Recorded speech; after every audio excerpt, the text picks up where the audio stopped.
So now I'm going to demonstrate when and how one could address nonlinearity in a control valve or final element. I've added a new complex function block here, which is a linearized block, which I'm going to get to now. What I want to point out in this particular simulation is that the R value for this at this time is a value of 1, which if one plots valve flow versus valve lift on, so that's valve fraction of valve lift and that's flow, then it's basically a straight line. Now if we make the R value much larger, then this curve becomes very concave. So if you look at this area down here, the process gain is low for that output, and for this area here the process gain is high. So if I put a tuning value and I'm normally operating there, it's going to have a fairly high proportional action, and that when I move into that region it could become oscillatory. So you have a varying process gain. Now there are lots of ways to do it. One could do adaptive gain scheduling, and there's lots of ways. What has worked for me in the past is to create an intermediate block such as this one, and if I go into it, what I have here is basically a linearizer. This is a piecewise linearizer block, which I'll explain now, and this is a transfer function block, and this is basically a transfer function block. The way transfer function block works is if the input to the selector here is true, it selects input 2 over input 1, and if the selector goes to input 1, it switches across to input 1. So this is basically true means select input 2, false means select input 1.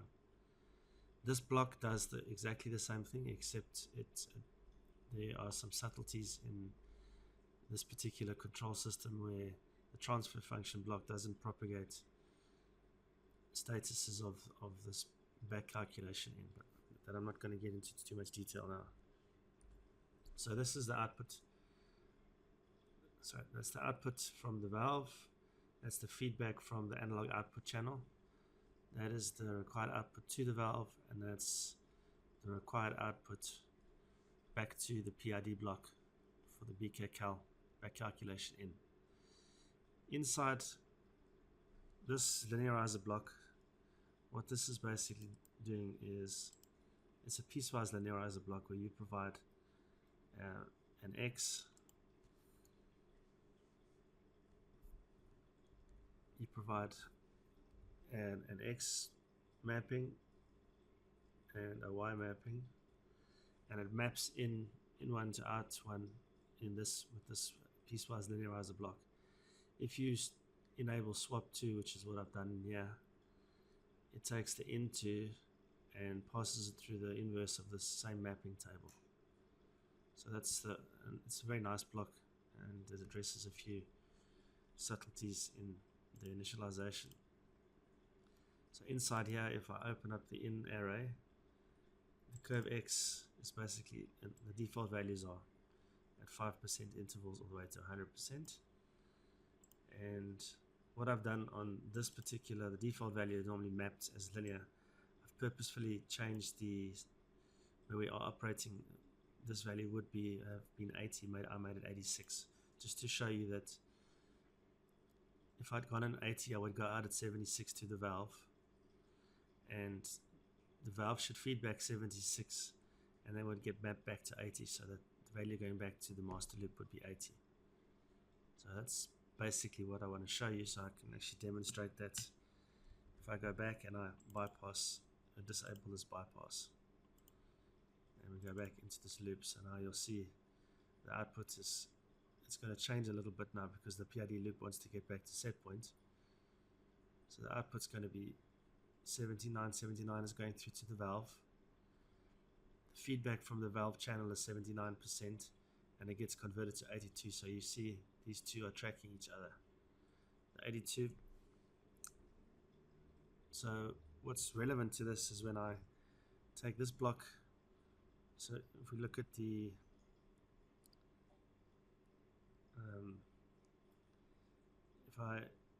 if I take this block out of Cascade and put it into manual,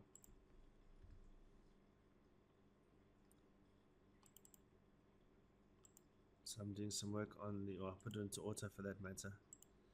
This is going to go to auto. The feedback goes through the block here, and it tells the master block to go into initializing.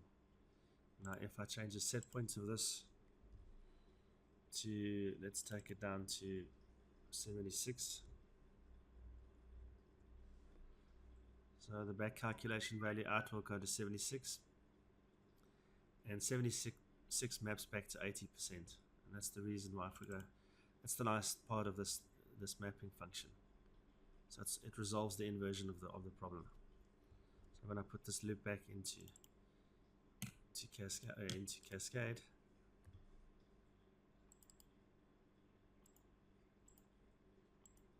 it is bumpless.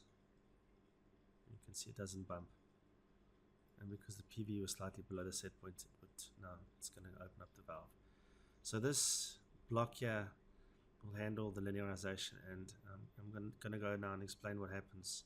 We're going to change this value for R to make this a very non-linear valve, and demonstrate how the feedback loops will work at different operating regions. So before I even get into explaining the issues around the non-linearity, what I want to explain or show in Excel is exactly this particular valve, and what its process gain is if we vary the R value, which has been mentioned before. So if you look at the top left hand here, this is the equation that I have proposed in as a alternative for the equal percentage valve, so that we get a zero intercept at zero valve lift. In this particular example, the DP has been set to 1, just to make it a little bit simpler. X again is valve fraction, so it's a value from 0 to 1, not 0 to 100. So all of the calculations which are done down here assume that X is actually converted to a fraction, so it's divided by 100. The second equation that I've provided here, this one here, is the first order differential of the flow equation as a function of X for a constant R. So what you can see on the right hand side here, what I've done is I've calculated the flow and I've calculated the process gain. So it's now nice and easy. We can plot it and show it on the graph on the right hand side here. And what you can see on the graph is, here's the process gain, which is shown on the secondary axis, and here is the flow shown on the primary axis, primary vertical axis. Again, valve opening is corrected for a valve fraction, and this particular example is for a case where we have those values in there where it's a linear valve, where R is 1. Well, first thing to note is that the gain of the process is constant for the entire region of operation. So you'll see the process gain is 100, which is why you have a constant value in this red line here. Now the question obviously is, let's now change the value for R to somewhere along the line where it's a strongly equal percentage. So let's take a value of 5. Now immediately you'll notice, firstly, the flow versus valve lift characteristic becomes equal percentage type concave response. But what's more important to notice is that at low valve lift we have a process gain of 20, and at higher valve lift we have a process gain of 200, and this is an order of magnitude difference. Now, an order of magnitude of process gain change is significant if you're trying to tune a control loop. So I want to make it even more exaggerated for this example to get the point across. So let's go. I'm going to put a value here of something like 9, in the region of 9 or 10. It's an order of magnitude change, but it's an order of magnitude and a factor of 3. So this is a good example of how you can see the process gain change as a function of valve lift when the valve is not linear. Going in the opposite direction, if we take R to a value of say 0.6, you can see it's got a similar effect, not as significant. We have 0.5. Again, that's a sort of a quick opening type equation. You've got process gain of 200 at the bottom section and 40, so it is an order of magnitude. So just to demonstrate that you do have this problem, or you have this problem. So I think I set a value of 9. 9 looks good. Okay, so that's the first part of the problem, and now we need to understand what I want to demonstrate or explain to you is if we have this information, if we have managed to characterize the flow versus valve lift of a control valve or a process, or a measured variable versus its manipulated variable of a particular single input single output process, it's very clean like this, how one could, instead of doing adaptive gain correction, exploit the method that I've shown previously using a piecewise linearizer block. So going back to the previous problem we had, where we have valve lift versus flow, and we have that well defined. Now the trick is to try and work out piecewise linearizer function, which cancels out the non-linearity of the valve lift versus flow. Now the way this is done, and I'm going to show you, I'm just going to press F2 on here. So if you look at this equation, what I do is I'm taking H8, which is the cell here, and I'm dividing it by the maximum reading of the flow, and multiplying it by 100. So in other words, what I'm doing is I'm taking the flow for a specific valve opening and converting it to a percentage of the total flow for the entire range. So for the second cell, you can see it shown there. For the second cell, it's the same thing, and so on. Then for the valve Y, all I'm doing is I'm taking the original input X. So I'm using the flow to give me the PID X, and the original X to give me the output Y. And then this is basically shown on the graph down here. So this becomes your piecewise linearizer block for your output. And what is it doing? It's taking a PID output from the linear world. So this is a linear world. Sorry.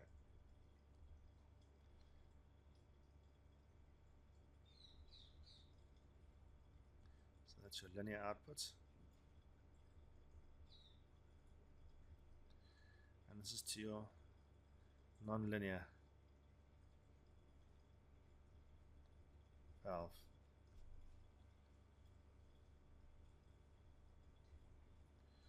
So that's what the output characterizer does, and this would become the X and Y values for these, then become the X and Y values for your piecewise linearizer block in the DCS or final control system.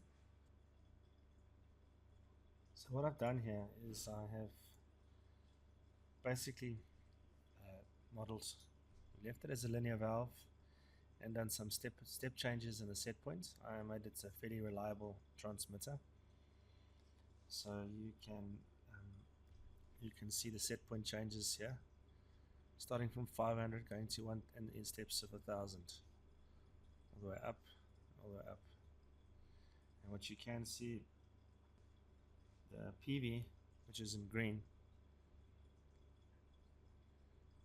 has a very nice response, first order response for all of the steps throughout the entire operating range with the same rise time, and the response from the output is in line and repeatable throughout the entire range.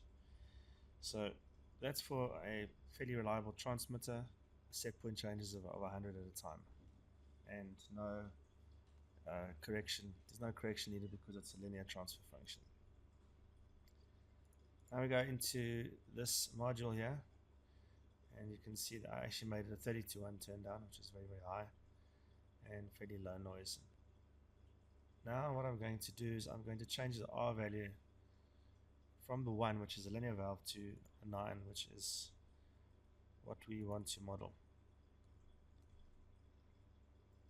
And you'll immediately see a bump because we've now changed the response of the valve, so the system has to respond. So I'm going to let that line out for a while and then do the same step changes as before.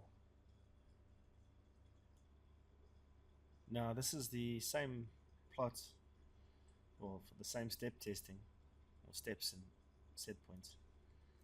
We have what the things that need to be noticed is for this region here on the low end, we have a lower, the rise time is quite slow, and it gets faster and faster and even faster, and you can see with the valve it becomes more oscillatory on this higher end. And what's even worse is when we come back down, there's a lot of oscillation in the control valve initially, and then the response curve starts slowing down on this region, so it becomes slow again. So here's a plot of the two trends together. At the top we have the linear,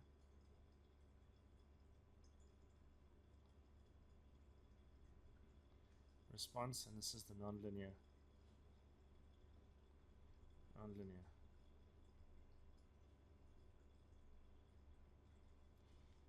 And again, the things that are relevant if you do the comparisons are all of these steps are repeatable, as well as these rise times. And even the output on the blue line here for the linear system is repeatable. For the non-linear system, we have the slow rise time, faster rise time, and even faster as we move up. And on the way down, we have this oscillation in the control valve with the outputs, as well as more oscillation up here. So those are the two control valves modeled together, and this comparison how they respond. Now this is for a very clean signal. If we start adding turn down problems, which we can do, it becomes significantly worse. So now we're going to have a look at what happens when we enable the linearizer and then do a comparison. So in order to enable the linearizer, we're going to need to enable or switch the bypass of this particular switch to false. So that's the first step.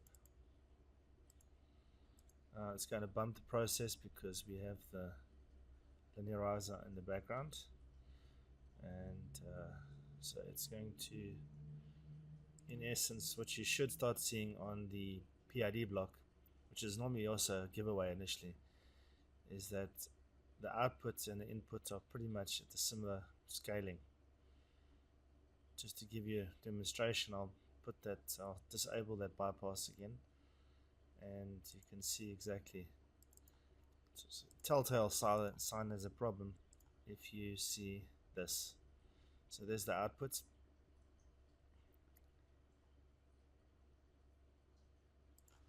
What you're seeing is you're seeing the output, which is here, which is sort of about 40%, 36% of the range. and you have the input or the PV, which is at only 10% of the range. So this is a good indicator, and this is a good indicator that there's a mismatch or there's something wrong with the sizing of the valve or the final element, or it's not linear, or there's something, it might require some investigation. I'm going to just re-enable the bypass and go back to the faceplate, and the first thing is notice now, because we've done it almost perfectly, there should be almost 10% on both sides. So as you can see, that there's at 11%, PV still coming right, but it's basically 10%, 10-11% of the range of the transmitter.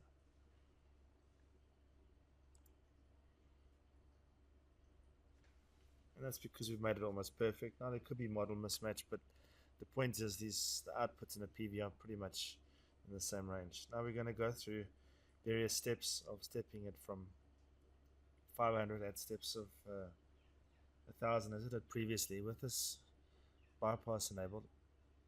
Let's do the first step here, the same tuning settings, and we should see a fairly quick response, which looks in line with what we had before. What I'm going to do is allow it to run. I'm going to run it for a bit longer and then come back.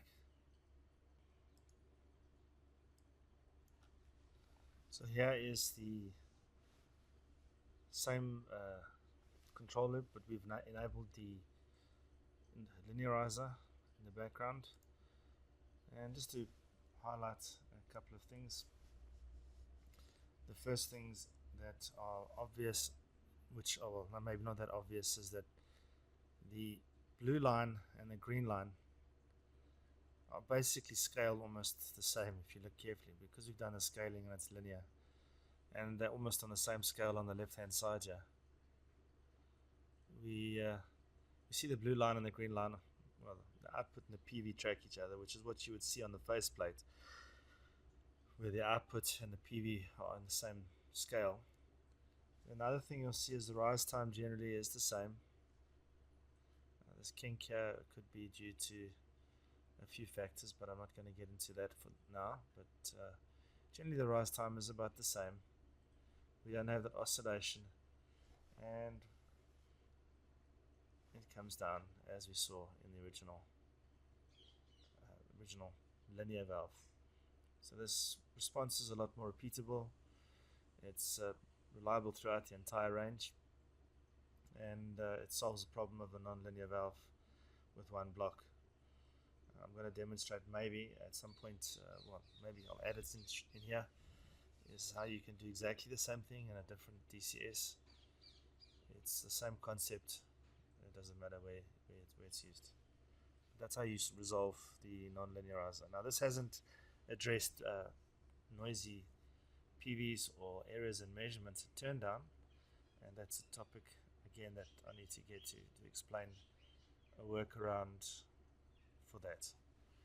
But this is how you address non-linearity without adaptive gain.